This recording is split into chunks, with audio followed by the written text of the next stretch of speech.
वो महात्मा वर्ड का वो चेंज कर रहा है, रिमूव कर रहा है, उसके बदले में पूज्य बापू आन रहा।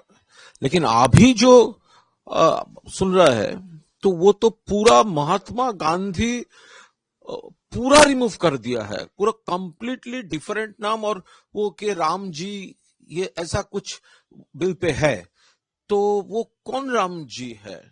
देखिए, भगवान राम के लिए तो सब श्रद्धा है, लेकिन महात्मा गांधी को नाम रिमूव करके ग्रामीण रोजगार योजना का नाम वहां पे राम जी, वो राम जी क्या उसका कहना है, ये क्या गवर्नमेंट का कोई एडमिनिस्ट्रेटिव कोड है या राम के नाम पे है? तो महात्मा गांधी का जो स्पिरिट है उसको तो ये लोग विश्वास नहीं करता। महात्मा गांधी को जो हत्या किया था ये लोग उसका पूजा करते हैं।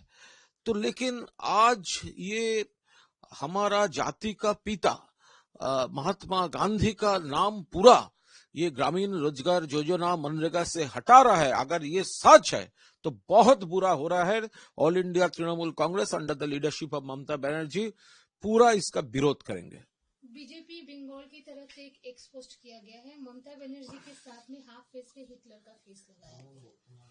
देखिए, ये पूरा एक सीएम का, बंगाल का, हमारा घर का, एक दीदी का, एक महिला का ये अपमान है वो लोग जो कर रहा है।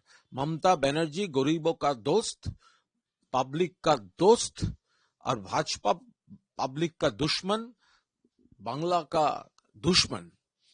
तो ममता बनर्जी पूरी तरह से वो डेवलपमेंट, हर घर डेवलपमेंट, हर प्रोफेशन में हर कोई ये डेवलपमेंट का जो रक्षा कवच है दीदी का, उसमें ममता बनर्जी का जो रक्षा कवच है तो वो लोग है। तो अभी उसका हिटलर से वो जो कंपेयर कर रहे हैं, तो भाजपा का जो लीडरशिप है वो क्या है? तो वो क्या है? तो वो जिस तरह ये हिटलर के साथ कंपेयर कर रहा है, ये बहुत गलत कर रहा है। अरे এটাকে বন্ধ করে রাখো না দরজাটা। दादा, मुस्तफा के स्टेडियम में जो मेसी आए थे उसमें जो मिसमैनेज हुआ था, सुरेंद्र अधिकारी ने हाई कोर्ट में पीआईएल किया है। देखिए, ये तो जो मिसमैनेजमेंट अनप्लान्ड कुछ हुआ था उसका तो जमींदार है, रिस्पॉन्सिबल है वहां पे जो प्राइवेट ऑर्गेनाइजर थे। ये तो गवर्नमेंट का कोई इवेंट नहीं था। और ममता बनर्जी तब तो वहां पर नहीं पहुंची। तो उसके बाद तो वो रिटायर्ड ऑनरेबल जस्टिस असीम राय के लीडरशिप में एक इंक्वायरी कमेटी भी कर दिया है, पुलिस इंक्वायरी कर दिया है, शुरू कर रहा है।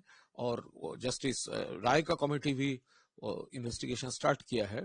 तो उसके बाद ये तो कोर्ट में गया है, उसके ऊपर मेरा कोई कमेंट नहीं है। लेकिन जो जो करना था इन्वेस्टिगेशन के लिए वो ममता बनर्जी इनिशिएट कर दिया है। गवर्नर का कहना है कि जो भी कुछ हुआ उस दिन वो एक या दो लोगों की वजह से नहीं, वहाँ जो पूरा ग्रुप था उनकी वजह से हुआ है, तो उन्हें भी अरेस्ट करना चाहिए, उनके ऊपर भी इंक्वायरी बैठानी चाहिए। देखिए, ऑनरेबल गवर्नर साहब जो कह रहा है ये तो इन्वेस्टिगेशन शुरू हुआ है।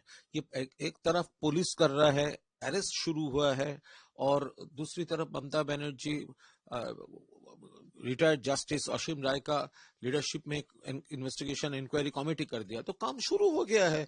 तो आप लोग ये जो इन्वेस्टिगेशन का जो बात है, काम शुरू हो गया है, हो रहा है। तो वहां पर बेंगलुरु में आईपीएल में इतना सारे लोग स्टैम्पेड होकर अनफॉर्चुनेट मौत हो गया है। कुंभ मेला में यूपी जोगी राज्य में वहां पर एक के बाद series of deaths, Kumbh Mela में गवर्नमेंट इवेंट वो हो रहा है। तो यहाँ पर कुछ गलत काम वो प्राइवेट ऑर्गेनाइजर अनप्लान्ड वे किया था। और क्या क्या कौन कौन किसका रोल है वो तो इन्वेस्टिगेशन शुरू हो गया।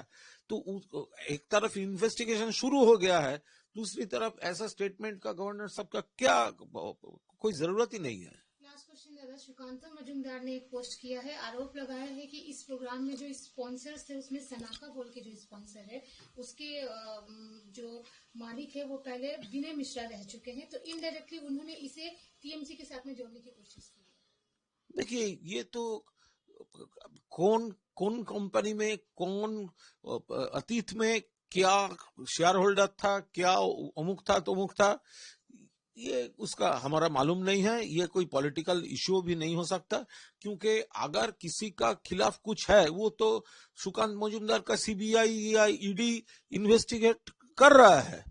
तो कौन कंपनी में कौन था, क्या था, या कोई पॉलिटिकल कोई इशू ही नहीं हो सकता। सुकांत तो जो कर रहा है, वो जो डेवलपमेंट में इशू है, उसमें वो जानते हैं जो वो हारने वाला है, इसीलिए इसी तरह बात कर रहा है।